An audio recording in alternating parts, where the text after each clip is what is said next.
सोनर यानी sound navigation and ranging एक अद्भुत तकनीक है जो ध्वनि तरंगों का उपयोग करके वस्तुओं की पहचान और दूरी मापने में मदद करती है। इसे सबसे पहले समुद्री खोज में इस्तेमाल किया गया था, लेकिन इसके उपयोग का दायरा बहुत व्यापक है। सोनार दो प्रकार का होता है, सक्रिय और निष्क्रिय। सक्रिय सोनार में एक ध्वनि तरंग उत्पन्न की जाती है जो पानी में यात्रा करती है, और जब यह किसी वस्तु से टकराती है तो यह वापस लौटती है।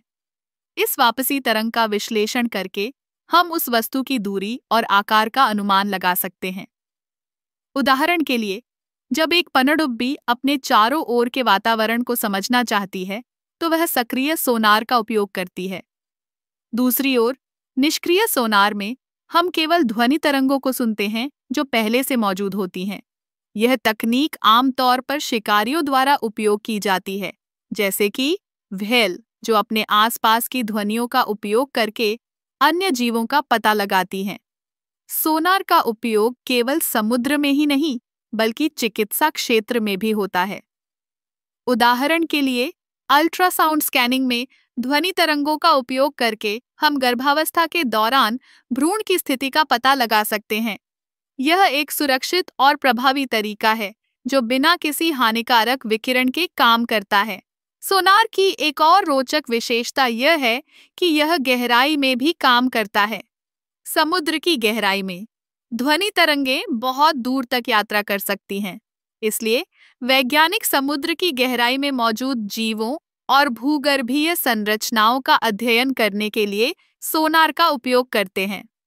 क्या आपने कभी सोचा है कि सोनार का उपयोग कैसे किया जाता है? जब एक पनडुब्बी सोनार का उपयोग करती है तो वह एक ध्वनि तरंग छोड़ती है जो पानी में फैलती है। जब यह किसी वस्तु से टकराती है तो यह वापस लौटती है। इस प्रक्रिया को समझने के लिए हमें ध्वनि की गति और समय का ध्यान रखना होता है। सोनार की मदद से हम समुद्र के गहरे हिस्सों में भी छिपे हुए खजाने या जहाज़ों का पता लगा सकते हैं। यह तकनीक समुद्री खोज और बचाव कार्यों में भी महत्वपूर्ण भूमिका निभाती है। इस प्रकार सोनार एक अद्भुत तकनीक है जो ध्वनि तरंगों का उपयोग करके हमें हमारे चारों ओर की दुनिया को समझने में मदद करती है।